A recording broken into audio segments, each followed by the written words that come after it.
kaagapay, ako po ang inyong makakasama, Alicia Marayag. At ako naman po, si Jonathan Labadia. Samahan niyo po kami sa 20 minutong balitaan, kwentuhan at talakayan. Kasama ang inyong kaagapay sa edukasyon. At kaagapay nyo sa paggamit ng magandang buhay. Ito po ang kaagapay mo, CSU Online. Resita para sa CSU Karis Parektibon para sa Karing Ahos para sa CSU Karis para sa CSU Karis Patron. SG.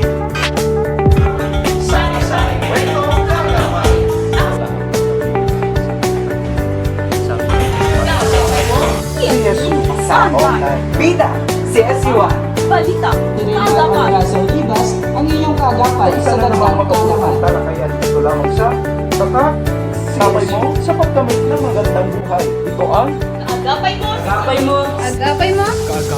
kaagapay mo, CSU. Mainit na pagbati ang aming handog sa inyo mga kaagapay. Tama, partner. At ngayong araw na ito ay ating matutunghayan ang bago at mas pinagandang kaagapay mo, CSU. Kasama na riyan ang mga bagong segment na aming hatid sa inyo. Kaya ano pang hinihintay natin? Tumako na tayo sa unang segment. Ito ang Balitaan, kaagapay. Hatid sa atin ni kasamang Anneli Garga. Balitaan po muna tayo mga kaagapay. Ito ang Balitang Kaagapay. Atin ang alamin ang mga balita sa ating universidad. Cagayan State University opisyal na nakapagtala ng 25,537 na estudyante ngayong academic year. 6 na estudyante mula sa CSU Carib Campus ipapadala sa Canada bilang exchange student. Department of Agriculture inaprubahan ang programa ng Animal Science at Extension Faculty ng College of Agriculture sa CSU Lalo. Programa ng CSU Prep na Development of Nutrients Dense Ready to Snack, aprobado na ng DOST Region 2. 50 rehistrado magsasaka nakatanggap ng National Certificate mula sa Technical Vocational Education ng CSU Gonzaga. Narito na ang buong detalye mula sa Kaagapay News Team. Cagayan State University, opisyal na nakapagtala ng 25,537 estudyante ngayong academic year. Sa paggamit ng Flexible Learning Scheme, tiniyak ng Cagayan State University na tuloy pa rin ang edukasyon ng kanilang mga mag-aaral. Sa gitna ng pandemya, nakapagtala pa rin ang Cagayan State University ng 25,537 enrollees ngayong taon. Nanguna sa bilang ang Carib Campus na may 9,117 na enrollees. Pumangalawa ang Andrews Campus na may 6,012. Apari Campus na may 3,648. Gonzaga Campus na may 1,511, Lalo Campus na may 1,021, Rizal Campus na may 757 enrollees, Piat Campus na may 1,488, at Sanchez Mira Campus na may 1,930. Sinigurado rin ni President Roduma Tejada na nakaalalay ang administrasyon at maging ang faculty upang masiguro na sa kabila ng pandemya ay patuloy pa rin matututo ang lahat. Lea Nacera, para sa Balitang Kaagapay. Produkto ng Cagayan State University Sanchez Mira Campus ang burong si Kate Ladera Parinas na tubong Claveria Cagayan na nag-viral ang post sa Facebook tungkol sa DIY or Do-It-Yourself modules at naitampok ito sa PTV4 News Report na pinamagatang #madiskarteng guro ngayong ika-21 ng Agosto. Naipamalas ni Ginang Parinas ang kanyang pagkamalikain gamit ang lumang notebook na kanyang pinag-imprentahan ng modules ng mga estudyante. Ito ay bilang alternatibo sa bond paper lalo na ngayon na nakakaubusan sa merkado ng supply. Ito ang nagbigay sa kanya ng pagkakataong maitampok sa national television. Maparaan din siya sa pagkuha ng attendance ng kanyang mga mag-aaral gamit ang QR code keychains. Libre niyang pinamahagi ang mga ito sa mga mag-aaral nitong nagdaang taon at plano rin ng guro na isagawa muli sa taong ito. Ayon sa kanya, mahalaga ang pagiging malikain at maparaan. upang makadiskubre ng mga magagandang bagay na makapagdudulot ng kabutihan para sa lahat. Ronald Bajang para sa Balitang Kaagapay. 50 rehistradong magsasaka nakatanggap ng Certificate of Training in Rice Machinery Operation National Certificate 2 sa ginanap na graduation ceremony ng naturang ahensya sa ilalim ng Rice Extension Service Program ng Technical and Vocational Education and Training ng Cagayan State University Gonzaga noong ika-9 ng Setyembre sa taong kasalukuyan. Sumailalim ang mga magsasaka sa isang programa ng pagsasanay na may 232 hours upang makumpleto ang mga Unit of Competencies in Rice Machinery. Ito ay ang pinagsamang programa ng Cagayan State University at TESDA Region 2 na may layuning palakasin ng agrikultura at palawigin ang produktibong magsasaka ng Cagayan. Ayon kay CEO Froiland A. Packers Jr., hinikayat niya ang mga magsasaka na buksan ang mga puso at isip sa pagkatuto at samantalahin ang pagdidigay ng gobyerno ng tulong upang madagdagan ang kaalaman at kasanayan sa pagsasaka upang umangat ang agrikultura sa Pilipinas. Ang nasabing programa ay ang pagsasanay ng mga magsasaka at upang maipakita ang kakayahan nila sa pamamahala ng bukid. Kasama na dito ang mga hakbang kung paano magtatakbo ng mga kagamitang pangmakinarya at kung paano ang ligtas na paraan sa paggamit ng mga ito. Jennifer Cardenas para sa Balitang Kaagapay. Ngiting hindi matatawaran ang gumuhit sa labi ng dalawang maswerte mag-aaral mula CSU Paris matapos silang makatanggap ng libreng laptop sa Acer Intel Scholarship Program. Nakatanggap sina Alexis Porillo at Pinky Jean Raquino mula sa CSU Paris ng bagong Acer Core i3 laptop ito lamang sa Setyembre 3 taong kasalukuyan. Ang dalawang mag-aaral ay kapwa-scholar ang nabanggit na programa na naglalayong mamahagi ng laptop sa mga karapat-dapat na estudyanteng miyembro ng institusyong ito. Ang handog na ito mula sa Acer Philippines ay magsisilbing liwanag na tatanglaw sa daang tatahaki ng mga mag-aaral upang makamit ang kanilang mga pangarap sa buhay. Rodel de Guzman Gabun para sa Balitang Kaagapay.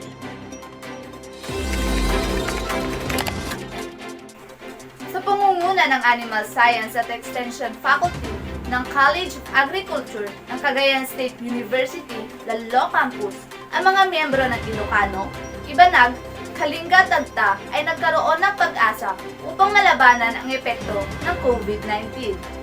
Sa pamamagitan ng pag-aproba ng Department of Agriculture sa isang programang nagkakahalaga ng 5 milyong pisong para sa komersyalisasyon ng native na manok. Ayon kay Project Leader Roldan Sawadan, ang programa ay nagbibigay diin sa paggamit ng maunlad na teknolohiya sa pagpaparami at pag-aalaga ng mga native na manok sa komunidad sa pamamagitan ng paggamit ng biotechnology sa mga feeds na kakainin ng mga native na manok at ang paggamit ng teknolohiya sa pagpaparami at pag-aalaga sa mga ito. Layunin ng programang Mabilisang Daan upang magkaroon ng karagdagang kita at pangkabuhayan ang mga maliliit na komunidad na nag-aalaga at nagpaparami ng native na manok. Nang sa gayon, mas magiging matatag sila sa gitna ng kasalukuyang krisis katulad ng COVID-19 at climate change na nararanasan ng ating bansa at maging ng buong mundo. Rory Ranton para sa Balitang Kaagapay. Aprobado na ng Department of Science and Technology Region 2 at pirmado na rin ni Cagayan State University President Orduha Tejada ang proyekto ng CSU Piat Campus na Ready-to-Eat Nutribar itong ika-14 ng Setyembre taong kasalukuyan. Ang proyektong ito ng College of Teacher Education sa pamamagitan ng Bachelor of Technical and Livelihood Education o BP-LED, programa ng nasabing campus ay naglalayong makagawa ng mga ready-to-eat Nutribar gamit ang saba, mani at malunggay. Nangungunahan ang nasabing proyekto ng Ginoong Macluven Gonzales kasama ang mga co-researchers na sina Jocelyn Tulyao, Aileen Soriano, Mercedita de la Cruz at Johnny Alvarez. Popondohan ng nasabing ahensya ng gobyerno ang programa na nagkakahalaga ng 400,000 pesos na magmumula naman sa DOST Region 2 Grant-in-Aid Program. Ngayong Setyembre sisimulan ang programang ito at layuning magtapos sa Pebrero taong 2021. Ang mga Nutriba ay maaaring gamitin para sa school feeding program ng Department of Education Region 2 at ito rin ay isa sa magiging ayuda o emergency food para sa mga masasalanta o maaapektuhan ng mga kalamidad o sakuna. Layunin rin ng programang ito na matulungan ng mga lokal na magsasaka ng mani at saba dito sa Lambak ng Cagayan. Ako si Christopher Joshua Bringas para sa Balitang Kaagapay. Maraming salamat sa inyo, Kaagapay News Team. At yan po ang mabalitang aming nakalap sa loob ng ating universidad. Hanggang sa muli, ito po ang Balitang Kaagapay.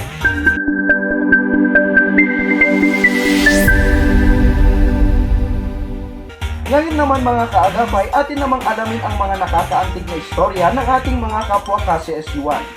Ito ang Bidang CSU1. Hatid naman sa atin yan ng ating kaagapay na si Mark Jade Edsa.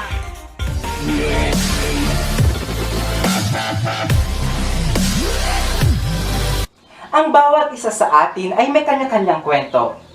Mga kwentong nakakatuwa, nakakalungkot, o mga kwentong nakamamangha na pwede nating pagkunan ng aral o inspirasyon. Ngayong araw mga kaagapay ay ating matutunghayan ang kwento ng ating mga ka-CSU1 mula sa Cagayan State University Caric Campus dito lamang sa Bida CSU1.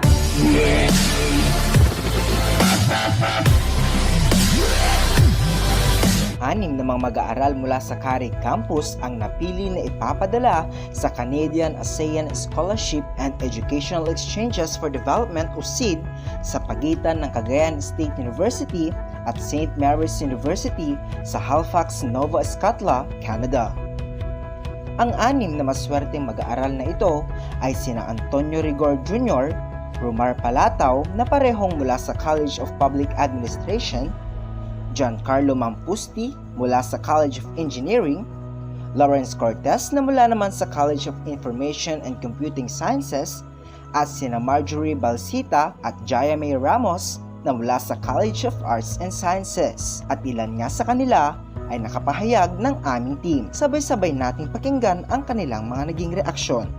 Hello, I am Marjorie Balsita. I'm from Alacapan, Cagayan. I'm an AB Political Science student of Cagayan State University, and I am also a scholar of the SEED program. So about the scholarship, we got referred and I applied kasi I know na it will open a lot of opportunities for me as a student and of course, hopefully as a future professional. And for my motivations, of course, these are my aspirations, my dreams, and my parents, my family, because they have been doing their best since 1999, and I would always love to do my part as their daughter and as a student.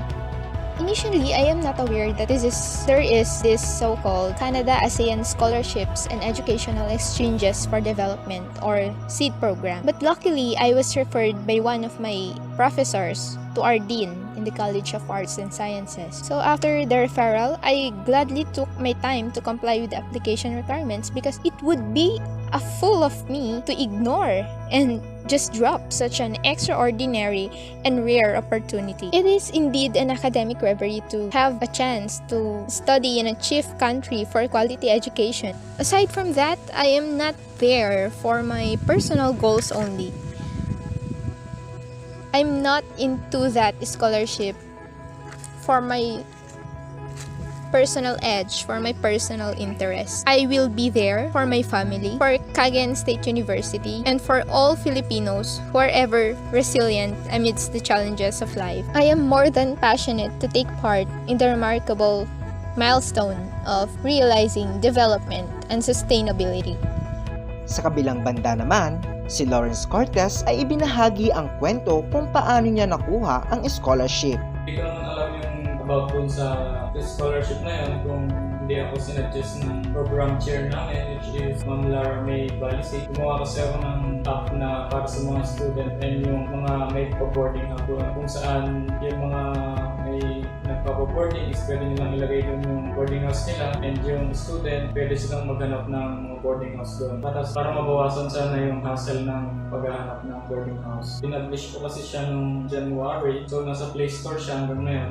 Dahil siguro doon nung may app ako na na-release ko yung sinuggest na mag-apply sa scholarship. So tinake ko as a privilege na nag-apply ako. Nung una, hindi ako gaano excited dun sa scholarship na yun kasi sabi ng coordinator na possible na sariling allowance yung gagamitin namin. And doon pa lang naisip ko na hindi kakayanin na family ko yung allowance ko pumunta doon sa Canada. Pero nung kinonfirm na bibigyan kami ng allowance para pumunta doon ako natuwa at naging excited sa scholarship. At atin ngang natunghayan ang kwentong bumida sa edisyong ito. Maraming salamat mga ka-CSUan sa pagbahagi ng inyong mga kwento. Kayo ay tunay na mga bida. Hanggang sa muli mga kaagapay para sa isa na namang edisyon ng mga kwentong bibida dito lamang sa Bida CSUan.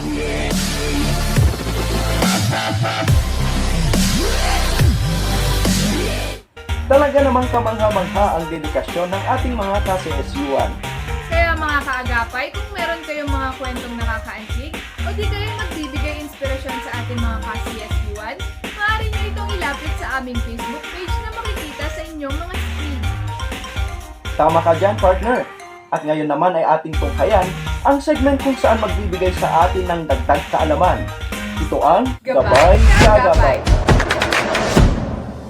Welcome sa ating segment kung saan ay maaari nating kapulutan ng maaral at impormasyon na pwede nating magamit sa ating pang-araw-araw na buhay. Makaagapay ngayong panahon ng bagong normal ay madalas nagkakasabay ang ating magawaing bahay at paggawa ng school requirements. Ang tanong makaagapay, nabibigyan niyo pa ba ng sapat na oras ang iyong online class? Kaya mo pa ba? Dahil dyan narito ang iba't ibang maparaan kung paano natin mas mapadali ang ating online class ngayong panahon ng bagong normal. Papaano? Tara, sabayan niyo ako. Siyempre makaagapay, ang pinakauna natin kailangang gawin ay dapat magkaroon tayo ng sariling schedule. Bakit? Dahil ito makaagapay ay sadyang napakalaking tulong upang malaman natin kung ano at ilang oras ang kailangan natin gugulin sa paggawa ng school requirements at ng gawaing bahay. Pangalawa, alisin ang mga distraction sa paligid. Itabi ang cellphone o kahit anumang mga bagay na maaaring maging rason ng distraction. Alalahanin kaagapay na mayroon ka lamang nakalaan na oras para sa iyong pag-aaral. Pakatandaan mga kaagapay na ang bawat minuto ay bilang at hindi dapat masayang. Pangatlo mga kaagapay ay dapat kailangan natin gamitin ng wasto ang ating mga oras. Bakit?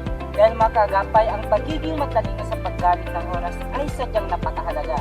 Sa ganitong paraan, maiiwasan natin ang pagkulimahok na maaaring makapagdulot ng stress. Pangapat mga kaagapay ay kailangan natin i-categorize ang ating mga gawain mula sa pinaka-importante o pinaka-kailangan gawin tulad ng pagre-review at paggawa ng mga school requirements. Dahil dyan mga kaagapay, mas mapapadali ang lahat ng ating mga gawain. At panghuli mga kaagapay, ito ang hindi dapat kalimutang gawin. Maglaan ng oras para magpahinga.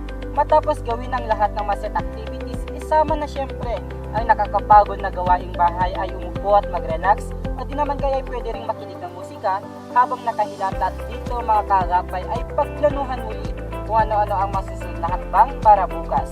Sabi nga nila mga kaagapay, mas mainam na may plano agad dahil ang araw na napagkaplanuhan ay kalugod-lugod abangan. At dagdag nga riyan mga kaagapay ay makakapanayam natin si Professor Baby Bautista, isang registered guidance counselor, upang ibahagi sa atin kung ano ang kahalagahan ng pagkakaroon ng time management o itong tinatawag nating matalinong paggamit ng oras. Bilang isang guidance counselor, ano po sa tingin ninyo ang kahalagahan ng time management sa mga estudyante sa panahon ng distance learning? Thank you, Raymar. Napaka-importante ang time management. Kahit sa mga ordinaryong araw na wala pa ang COVID, di ba? Nahihirapan na nga tayo na i-manage mga oras natin, lalong-lalo na kailangan natin hati-hatiin yung oras natin sa pag-aaral, sa pamilya, sa mga kaibigan, dahil kailangan din natin ng social life. So how much more ngayon na new normal na we are in a work from home mode, diba? Mas challenging ngayon ang time management. Lahat naman ng bagay na ginagawa natin importante. Ang problema lang natin dito, ano yung dapat natin i-prioritize? So, yun yung importansya ng time management. So, kailangan natin i-schedule ano yung mga importante at ano yung mga dapat bigyan natin ng unang pansin. Kaya nga, priorities, di ba? So, at kapag nag-schedule tayo ng mga gawain natin, kailangan nating mag-stick din tayo or talagang gawin natin yung ating schedule. Okay? At sa pag-i-schedule, dapat huwag din natin kalimutan na meron maglaan din tayo ng oras para magpahinga tayo. So lahat ng ito, kailangan talaga ng matinding skill sa gawa ng ating time management. Kaya ganun siya ka-importante. Mga kagapay, natapos na po ang 4 na minutong kami ay naghatid ng madagdag kaalaman at sana po ay nakapag-iwan kami ng mga makabuluhang bagay na maaari nating magamit sa ating pang-araw-araw na buhay. Ating pakatandaan na ngayong panahon ng pandemic, mahalaga ng ating mga oras ay nababalance nang sa ganon, lalo na sa ating mga estudyante syempre, upang ang ating online class ay mas mapadali at maluwalas. Ako po si Raymar Olorazo Olivas, ang inyong kaagapay sa dagdag kaalaman. Hanggang sa muli. Partner, talaga nga namang napakaganda ng ating mga bagong segment ngayon. Tama ka dyan, partner. Sabi nga natin, nandito tayo upang magbigay ng dagdag inspirasyon at kaalaman. Ito na ang ating pinakahihintay na segment kung saan ating masisilip at malalaman ang iba't ibang proyekto ng CSU mula sa konsepto hanggang maging proyekto. Ito ang Tatak CSU.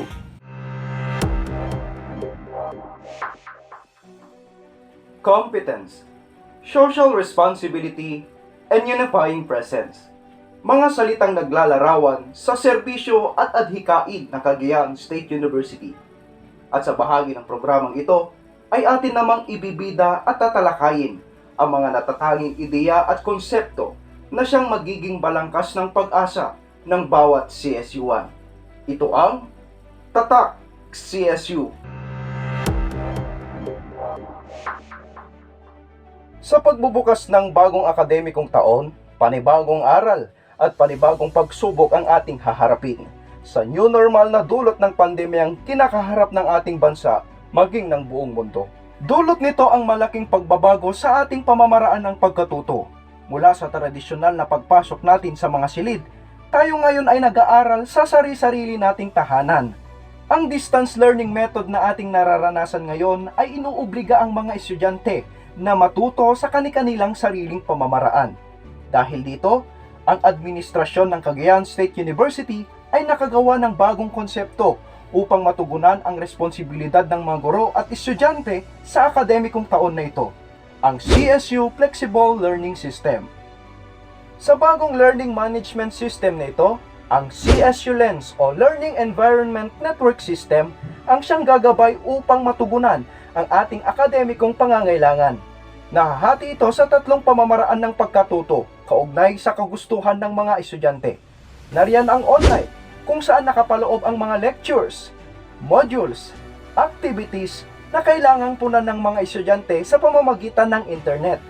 Nire-rekomenda ng administrasyon na i-download ng mga estudyante ang Moodle app sa pag-access nito para sa mas madaling komunikasyon ng mga guro at estudyante. Meron ding modular para sa mga estudyanteng walang access sa internet.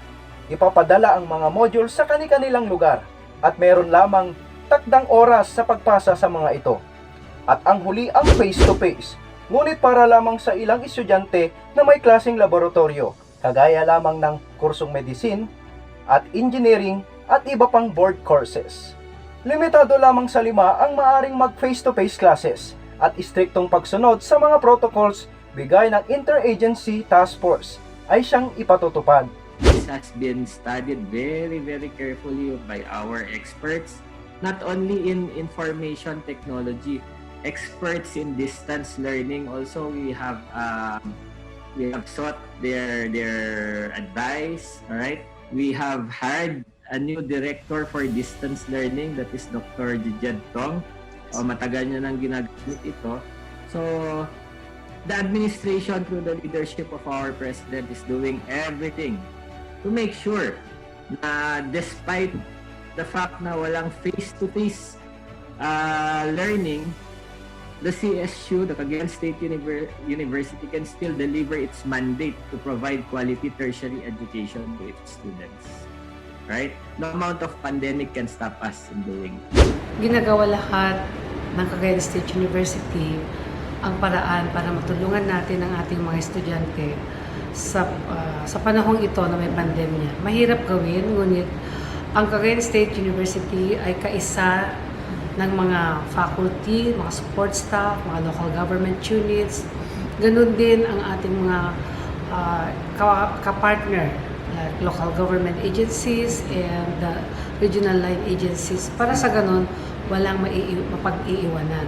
Nagkikipag-ugnayan tayo sa DOST, sa DICT, sa simbahan, para sa ganun ay tulong-tulong para iparating sa mga estudyante ang pinapangarap nilang edukasyon.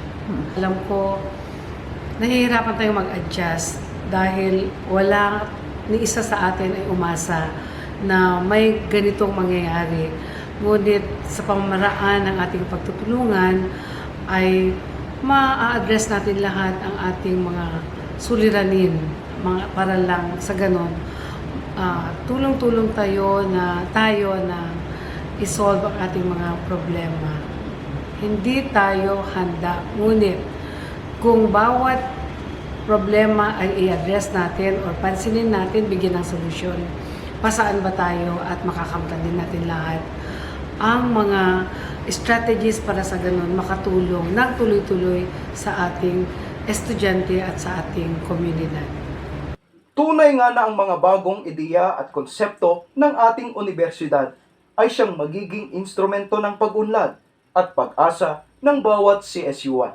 Katulad na lamang ng CSU Flexible Learning System na siyang magsisilbing kaagapay ng bawat mag-aaral ng Cagayan State University sa pag-abot ng kanilang pangarap. Mula konsepto, proyekto, at sa pag-abot ng pangarap mo. Muli, ako ang inyong lingkod, Jonathan Labadia, para sa isa na namang makabuluhang talakayan dito lamang sa Tatak CSU.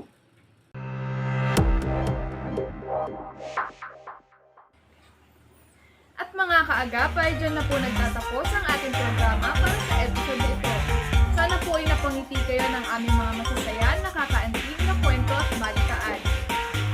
Bago tayo magpaalam, ay nais po naming magpasalamat sa ating Butiking University President, Dr. Orduha Tejada, sa mga campus executive officers, sa mga dean ng iba't ibang kolehiyo, sa mga guro, estudyante, kay Professor Ana Marie Cawilan, at sa AB Communication Team na nasa likod ng programang ito. Maraming salamat po.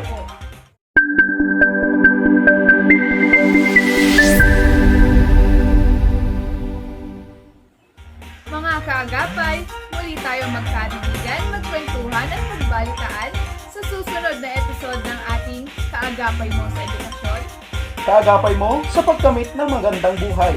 Ito ang Kaagapay Mo CSU.